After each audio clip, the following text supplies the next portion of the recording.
What's up, YouTube? It's your boy Domuto back with another video. Sorry, I had to check something. Today we're watching Patrick CC, and it's how Disney. Bam! What the fuck? Hold on. How Disney controlled Raven Symone. She needed to escape, and we're back. All right.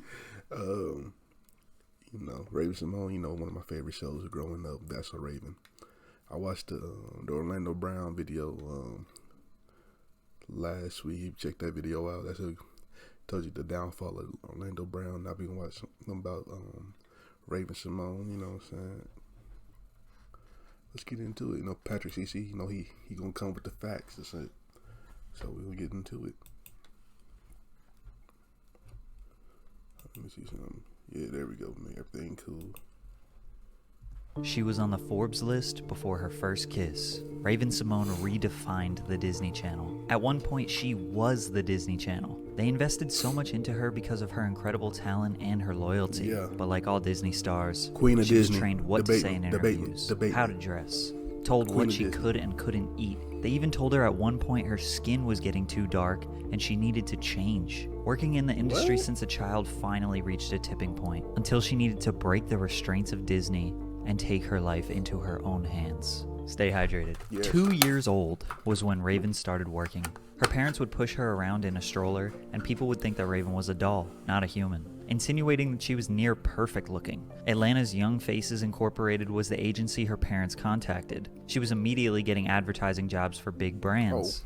Daddy and Mommy, I only got it in the full screen. everybody. With opportunities booming in New York City, her family uprooted there and signed with the Ford Modeling Company. The Cosby Show, 1989. 4-year-old Raven noticed her mother infatuated with Rudy. She said, "Mom, I can do what Rudy does." She started acting and mimicking Rudy on the TV. Ford got her an audition for a role in the movie Ghost Dad, starring Bill Cosby, but she was too young for the part. Highly impressed by her skill at such a young age, Bill wanted her on his own show. The character Olivia Kendall was created. The Cosby Show's depiction of a successful black family was groundbreaking for an American TV show in the 80s. The Huxtables were loving, positive people who respected their kids and respected others. Bill Cosby hoped to advance race relations in America and reverse black stereotypes. Whether or not he was successful is up for debate, and his recent sexual assault crimes could have permanently tarnished his reputation. But there is no debate that millions of people of all races love The Cosby Show. Raven and Bill's chemistry was unmatched.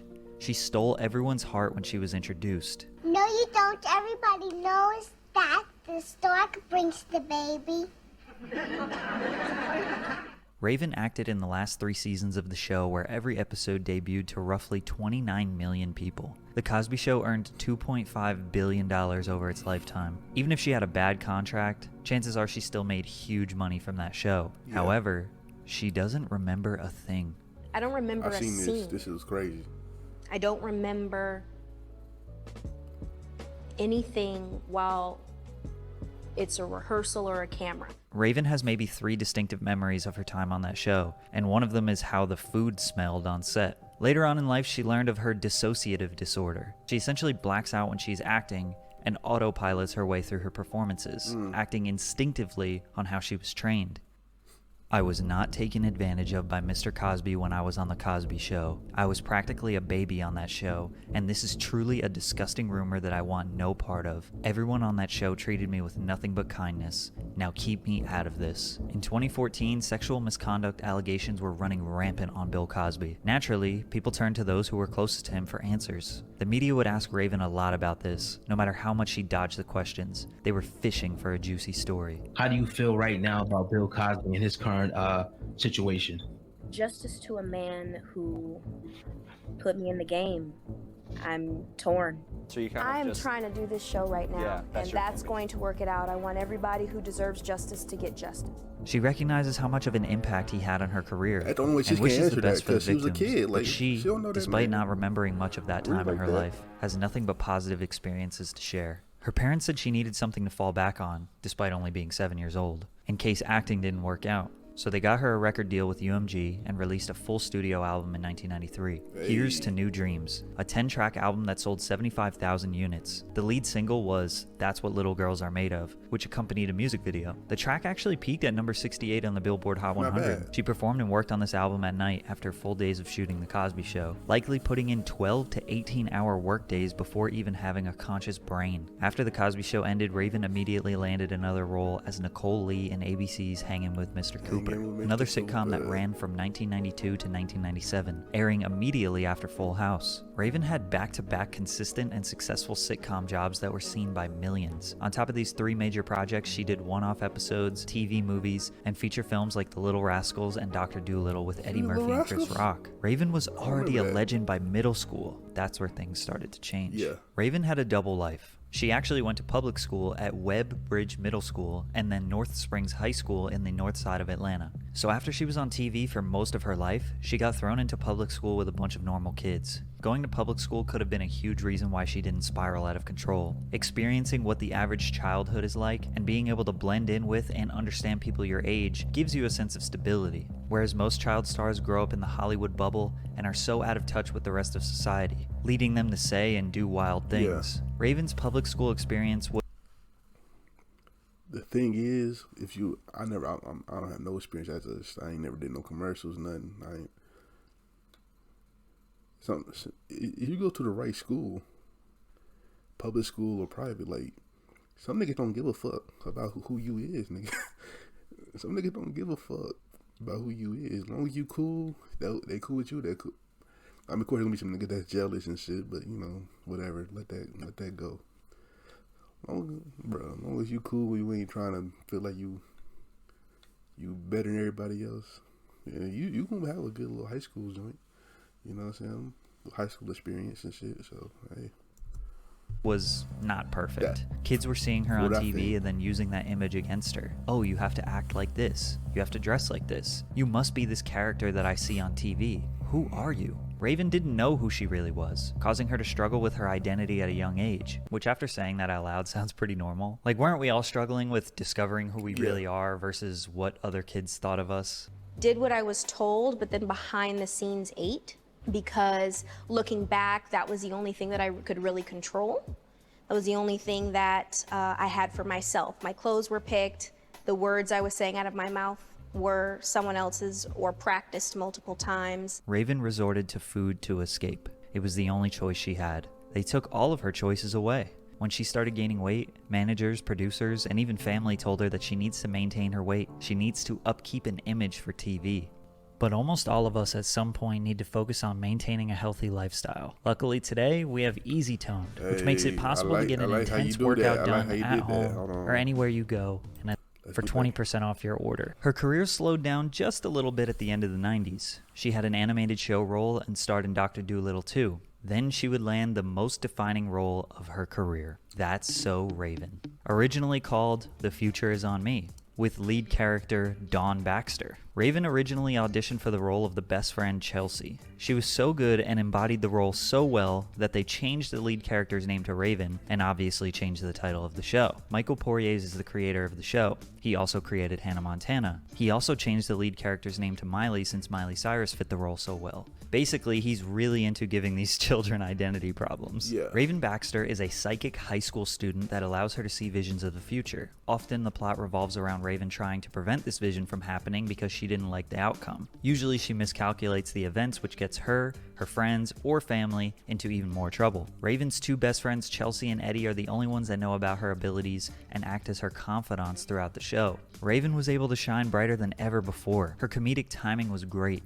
Her physical comedy and insane character disguises were brilliant. She could be considered the best all-around star that Disney ever had. This was the Disney Channel's first multi-camera sitcom, and it was reported to be the highest rating original program in the network's history. The first episode debuted to 3.6 million viewers and averaged over 3 million viewers per episode for the next 4 years. The show and cast were nominated for various awards over 50 times. Damn, okay. They wrote junior novels that were printed into books based around this show. They made several handheld video games based on the show. Game Boy and DS games that hit stores and actually had decent reviews from fans. It was nominated for 2 Emmys. This show was a redefining moment for Disney. At the same time of doing her own wildly successful show, she also became a member of the Cheetah Girls. Raven, Adrienne Bailon, Keely Williams, and Sabrina Bryan were a fictional pop group that turned into a real group. It's a pretty weird story. It actually started as a fictional book series written by Deborah Gregory in 1999 about three girls who wanted to pursue a music career and take over the world. The Cheetah Girls series consisted of 12 books before the movie came out.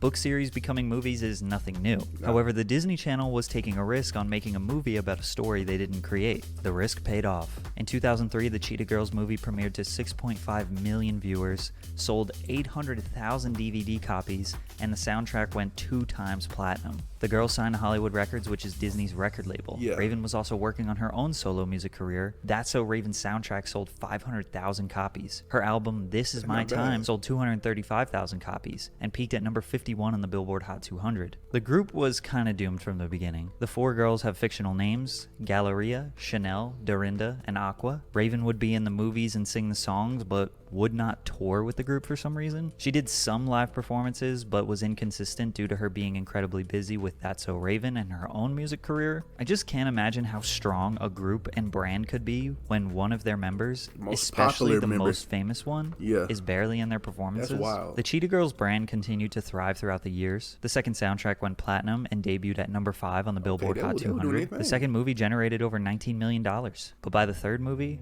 Raven was out of the group, which caused internal struggles, and they slowly faded away. Raven wanted to retire at 18. She was exhausted from literally carrying the entire Disney Channel on her back, having 2 major roles, and I didn't even mention that she was voicing Monique on Kim Possible for 5 years, which was one of the network's biggest animated series at the time. She was constantly trying to keep up with what other people wanted of her, speaking other people's words, wearing clothes that other people picked out. She even used to tan in a tanning bed 3 to 4 times per week because she thought she would be prettier if she was darker skinned. She didn't stop until a lighting technician asked her, the lighting guys came up. I love him to death. I love him. Oh my goodness. He goes, Raven, I need you to stop tanning. You're getting too dark, and we have to relight the whole entire show. So now she couldn't even decide her own skin tone because it would inconveniently change the lighting of the set. Her weight fluctuated a lot. Interviewers, blogs, media outlets were constantly talking about her body. She fell into a depression, trying to live up to these beauty standards. Despite her struggles, she became a representation and role model for black women who were a little bigger without realizing it. So it was a double-edged sword. When she was 23, That's So Raven was over. Kim Possible was over. She left the Cheetah Girls. Her final solo album was released. She slowed down a lot, finally got some sense of normalcy back into her life, but wanted to pursue more adult roles to escape Disney. She landed a role on the ABC sitcom State of Georgia in 2011. She lost 70 pounds for this role, which got everyone's attention. The show executives wanted her to be thicker, so they padded her outfits and essentially made her wear fat suits to match the body type they envisioned for her. So she finally lost all this weight, and then they wanted her to be bigger. The first episode premiered to 1.3 million viewers, as it was her first lead in 4 years. The last episode premiered to 600,000, which was a 56% decline in viewership. The show got canceled after 1 season, and this would be her last Hollywood role for a long time. But in true Raven fashion, she predicted her future in 2011. What do you think you want to do? I want to produce, I want to create, I want to give other people a chance to be on, I want to paint, I want to move out of the country. She took some time off from the spotlight, got an art degree, and successfully made it out of Disney without an addiction, a criminal record, or a wild phase. When Supreme Court overturned the Defense of Marriage Act in 2013, various US states legalized gay marriage. I can finally get married. Yay, government. So proud of you. This was the first step of Raven introducing to the world who she really was, but it wasn't immediately accepted by everyone. I want to be labeled a human who loves humans. I'm tired of being labeled. I'm an American. I'm not an African American. I'm an American. Even Oprah gave her a second chance to explain because she knew everyone was going to explode over that comment. Raven got eviscerated online for saying she does not identify as African American. If you say someone is African American, you are insinuating that they are black. Raven says there's a difference. I never said I wasn't black. I said I wasn't African American. And to me, that's a difference. But then she proceeds to say that she is from every continent in Africa. She meant country. I am from every continent in Africa except for one. So if your family has genetic ties to Africa but has been living in America since its inception, that quite literally makes her African American. But there seems to be 3 different responses to her comment. I don't label myself. I'm an American. This one being the less deep argument and almost belittling her. Being American is a label. Basically everyone and everything has a label to a degree. I get what she's saying. White people do not say I am a German American or Irish American or European American, etc. So why do black people have to be in a different category? The problem with no labels is that if you don't have a label, how do you form a community? Whose rights are you fighting for? Labels are necessary to form a community, create solidarity, and fight for the rights of that group. Something to also be considered is that Raven has never been able to speak her true feelings and her true opinions. She was trained by Disney and her publicists to answer questions in a very specific way. Once you drop those restrictions, you realize how hard it is to properly convey your thoughts and emotions. The backlash didn't send her into hiding. It made her want to talk more. Raven Symone is now permanently. Okay. I've never seen her on the show. Raven got a permanent spot on The View, which is daytime television where a panel of women discuss news, pop culture, hot topics, controversial topics, etc. She wanted to be known for her thoughts, her feelings, her opinions, not someone else's that wrote them and she recited them. But she found out over and over again that people did not like her thoughts. And I am very discriminatory against words like the ones that they were saying in those names. I'm not about to hire you if your name is Watermelon Andrea. It's just not going to happen. She did apologize. My comments about discrimination have spun out of control. I've been denied many jobs because of my skin color, body size, and age. Each time I was rejected, my self-esteem was negatively affected, so I empathize with those who feel victimized by what I said. As an equal opportunity employer, I have never discriminated against a name. Even though I said I would, it's not true. My comment was in poor taste. Not Michelle Obama. Michelle, don't fire me from this right now, but some people look like animals. Is that rude? The girl was told multiple times To get off of her phone. get off the phone. There's no right or reason for him to be doing this type of harm. That's ridiculous. But at the same time, you got to follow the rules in school. First of all, why are there cell phones in school? I'm doing an interview with someone, and the producer of this show, can I touch you, Joy, or should I do it to someone? Please don't. Okay, I'm not gonna hurt you. She goes like this, move, get Kendall, get out of the way. What's the one beauty product that you can't live without? You're busy, you're on The View, you're always working. Elizabeth Arden, 8-hour queen. Oh, that's okay. Someone's more important, so I'm gonna let you go. Sorry. It seemed like Raven would miss the mark a lot when trying to give her opinions. She doesn't seem to have ill intent, but in a live setting, while also having time restrictions, it's hard to get your point across effectively. Other people do look at this as a positive. They see Raven as someone who's willing to say whatever she feels, despite the backlash. One thing we definitely can tell is that she doesn't have a filter. There's no dancing around what she wants to say, which is rare. Her time spent on the talk show was short-lived because she got a huge opportunity to executive produce and act in a That's So Raven spinoff called Raven's Home. The show is about Raven Baxter as an adult with 2 kids. Her and her best friend Chelsea are both single divorced mothers living together. She learns that one of her children, Booker, has psychic visions just like her. The show premiered on the Disney Channel in 2017 to 3.5 million viewers. It has been highly regarded since the humor aged with the audience. Sure, it's still a kid's show, but there's plenty of adult humor that the original audience can enjoy. It is now in its 5th season, making it almost as long as the original series. She also had a 5-year-long role in the popular series Black-ish as Rhonda Johnson, also voice acting on Big City Greens. On top of that, she is now married to her wife Miranda Madej. They have a pretty low-key YouTube channel where they talk about their relationship, their lifestyle, and really all the same things a typical YouTube vlog would consist of. She also has released 3 albums independently that have some really good songs on there. Raven is 36 and is a 30-year veteran in Hollywood. While her words may have changed people's opinions of her and may have gotten her into trouble, those controversies are extremely mild compared to her counterparts. Her career and accolades speak volumes about her immense talent and drive to accomplish what she sets her mind to. She redefined Disney and paved the way for many stars after her. She's also the first of her generation with a successful reboot. We will see how many follow her lead. She stopped caring about what other people think. She stopped working for other people. She stopped speaking other people's words and ideas and focused on herself. Her legacy and impact is stamped forever. And I'm sure that bank account is looking pretty nice too. She seems to be happier and healthier than ever. If you're wondering why I never mentioned her alleged relationship with co-star Orlando Brown, that's because I made this whole video about it. So go watch that. Yeah.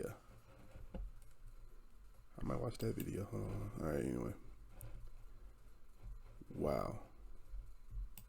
Cartoons are not for children. Okay, for like 40 years they were almost exclusively watch your video, nigga. Calm down.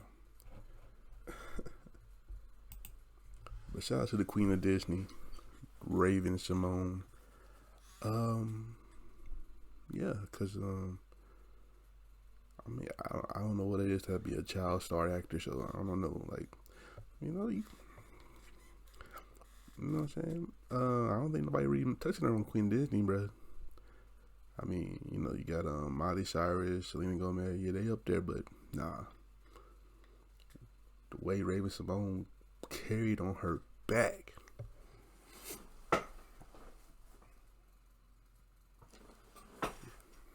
I don't even know. But make sure, hey, you know, if you like, comment, and subscribe. Make sure you do that. And then, you know, I'm going to catch y'all next time.